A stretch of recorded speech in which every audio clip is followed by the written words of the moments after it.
Assalamualaikum warahmatullahi wabarakatuh.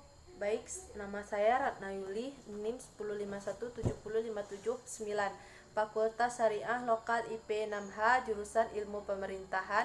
Baik, di sini saya akan melakukan UTS Tata Kelola Keuangan Pemerintah. Langsung saja soal yang nomor 1, jelaskan definisi keuangan negara, ada ruang lingkupnya, dan asas-asas pengelolaan keuangan negara yang dimaksud. Dan soal yang nomor 2 yaitu menyikapi pandemi COVID-19 yang terjadi di tanah air, beberapa kebijakan telah dikeluarkan pemerintah terkait penggunaan pos-pos keuangan tertentu yang dialihkan dalam rangka mengulangi COVID-19 yang dimaksud seperti penggunaan dana desa dan dana pilkada yang misalnya. Menurut saudara sudah tepatkah kebijakan dan langkah yang diambil oleh pemerintah dimaksud dalam perspektif pengelolaan keuangan negara? Jelaskan. Baik, saya akan menjawab pertanyaan yang nomor 1 yaitu definisi keuangan negara.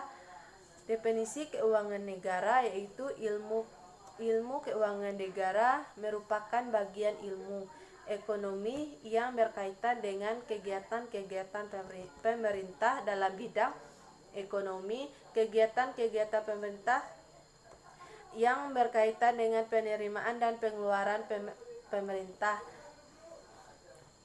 dalam perekonomian tersebut. Keuangan negara juga dapat didefinisikan sebagai ilmu yang mempelajari pengeluaran dan pemasukan keuangan negara beserta seluruh sebab akibatnya. Ruang lingkup keuangan negara yaitu adalah A. Hak negara untuk memungut pajak, mengeluarkan dan mengedar uang dan melakukan pinjaman. B. Itu berkewajiban negara untuk menyelenggarakan tugas layanan umum pemerintah negara dan menyelenggarakan tagihan pihak ketiga. E. Yaitu penerimaan negara. D. Pengeluaran negara. E. Penerimaan daerah. Dan F. Pengeluaran daerah. Baik, asas-asas pengelolaan keuangan negara. Asas-asas pengelolaan keuangan negara yaitu 1. Asas tahunan. Seperti asas tahunan ini memberikan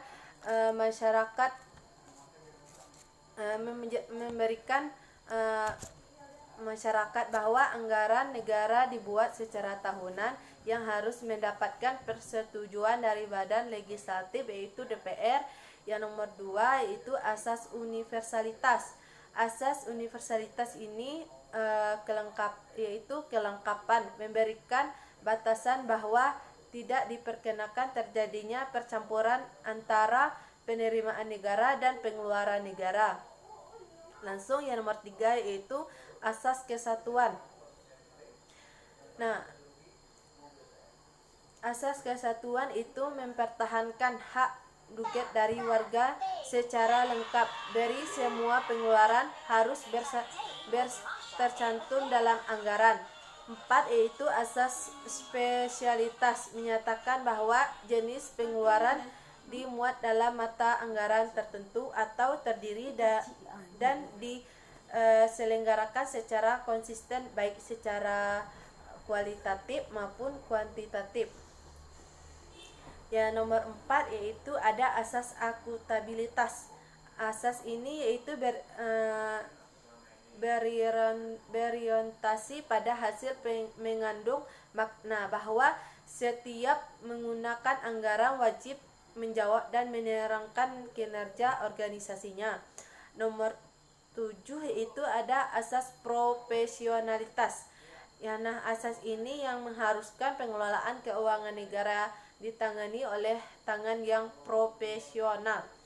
Yang nomor 8 yaitu ada asas proporsionalitas. Nah, asas ini yaitu pengelolaan anggaran dilaksanakan secara proporsionalitas yang baik.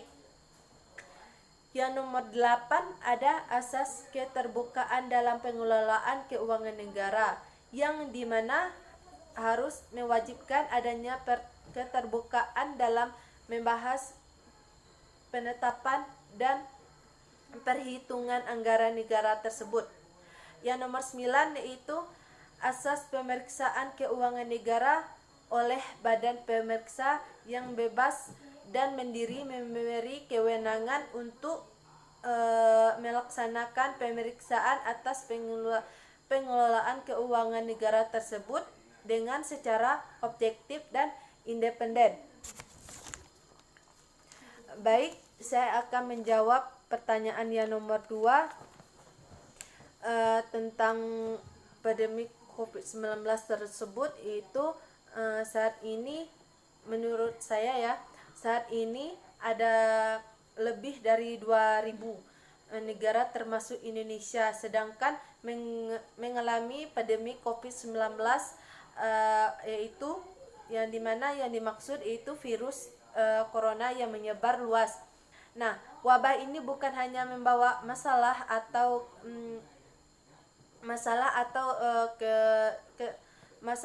wabah,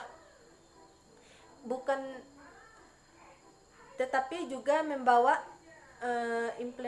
implementasi ekonomi yang sangat luas. Nah, menurut saya setuju ya dengan keputusan pemerintah dengan mengalihkan dana pilkada dan dana desa untuk menangani COVID-19 atau virus corona tersebut. Nah, mengapa